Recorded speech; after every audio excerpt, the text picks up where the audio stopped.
Konnichiwa. Welcome to another intriguing tale from the annals of history. Today, we journey back to the fascinating life of... In 1800, by defeating Austria in the Battle of Marengo, Napoleon was the commanding officer of the French forces during the Battle of Ulm. Napoleon gained control of northern Italy and forced the Austrians to sign a treaty recognizing French territorial gains there and in Belgium.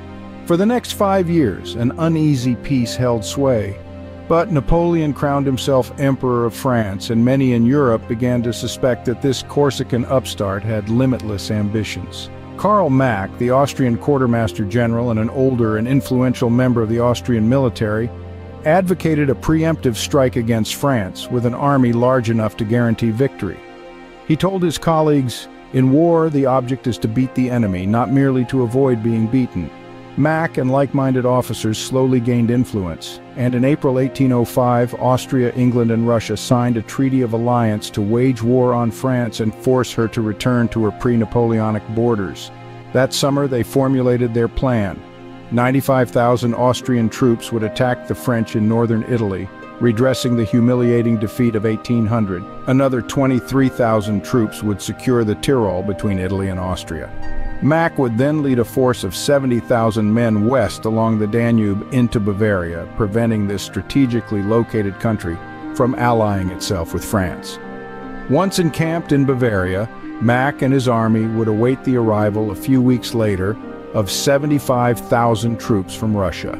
The two armies would link up, and this unstoppable force would march west into France. Meanwhile, the English would attack the French at sea. More troops would later be funneled into each war zone, making for an army totaling 500,000 men overall, the largest military force ever assembled in Europe up to that point. Not even Napoleon could withstand an army more than twice the size of his own, moving in on him from all sides.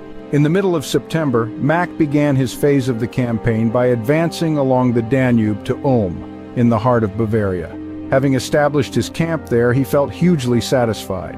Mack loathed disorder and uncertainty. He tried to think of everything in advance, to come up with a clear plan and make sure everyone stuck to it. Clockwork warfare, he called it. He thought his plan was perfect. Nothing could go wrong. Napoleon was doomed. Mack had once been captured and forced to spend 3 years in France, where he had studied Napoleon's style of war. A key Napoleonic strategy was to make the enemy divide his forces, but now the trick was reversed. With trouble in Italy, Napoleon could not afford to send more than 70,000 French troops across the Rhine into Germany and Bavaria. The moment he crossed the Rhine, the Austrians would know his intentions and would act to slow his march. His army would need at least 2 months to reach Ulm and the Danube. By then, the Austrians would already have linked up with the Russians and swept through the Alsace and France. The strategy was as close to foolproof as any Mack had ever known. He savored the role he would play in destroying Napoleon, for he hated the man and all he represented: undisciplined soldiers, the fomenting of revolution throughout Europe, the constant threat to the status quo. For Mack, the Russians could not arrive in Ulm too soon. Near the end of September, however, Mack began to sense something wrong. To the west of Ulm lay the Black Forest, between his own position and the French border. Suddenly, scouts were telling him that a French army was passing through the forest in his direction. Mack was bewildered. It made the best sense for Napoleon to cross the Rhine into Germany farther to the north, where his passage east would be smoother and harder to stop. But now he was yet again doing the unexpected, funneling an army through a narrow opening in the Black Forest and sending it straight at Mack. Even if this move were just a feint, Mack had to defend his position. So he sent part of his army west into the Black Forest to stem the French advance long enough for the Russians to come to his aid. A few days later, Mack began to feel horribly confused. The French were proceeding through the Black Forest, and some of their cavalry had come quite far. At the same time, though, word reached Mack of a large French army somewhere to the north of his position. The reports were contradictory. Some said this army was at Stuttgart, 60 miles northwest of Ulm. Others had it more to the east or even farther to the north, or quite close near the Danube. Mack could get no hard information, since the French cavalry that had come through the Black Forest blocked access to the north for reconnaissance. The Austrian general now faced what he feared most: uncertainty, and it was clouding his ability to think straight. Finally, he ordered all of his troops back to Ulm, where he would concentrate his forces. Perhaps Napoleon intended to do battle at Ulm. At least Mack would have equal numbers. In early October, Austrian scouts were at last able to find out what was really going on, and it was a nightmare. A French army had crossed the Danube to the east of Ulm, blocking Mack's way back to Austria and cutting off the Russians. Another army lay to the south, blocking his route to Italy. How could 70,000 French soldiers appear in so many places at once and move so fast? Gripped by panic, Mack sent probes in every direction.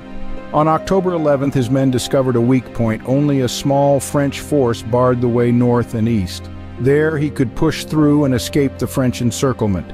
He began to prepare for the march, but 2 days later, when he was on the point of ordering the retreat, his scouts reported that a large French force had appeared overnight, blocking the northeastern route as well. On October 20th, finding out that the Russians had decided not to come to his rescue, Mack surrendered.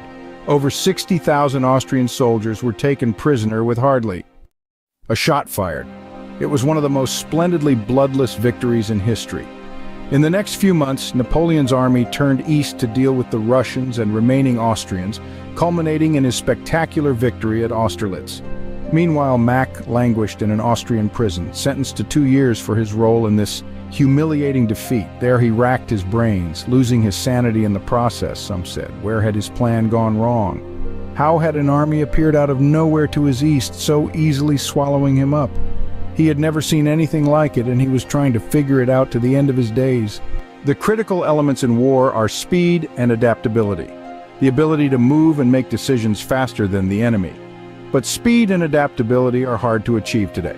We have more information than ever before at our fingertips, making interpretation and decision-making more difficult. We have more people to manage. Those people are more widely spread, and we face more uncertainty. Learn from Napoleon, warfare's greatest master. Speed and adaptability come from flexible organization. Break your forces into independent groups that can operate and make decisions on their own. Make your forces elusive and unstoppable by infusing them with the spirit of the campaign, giving them a mission to accomplish, and then letting them run.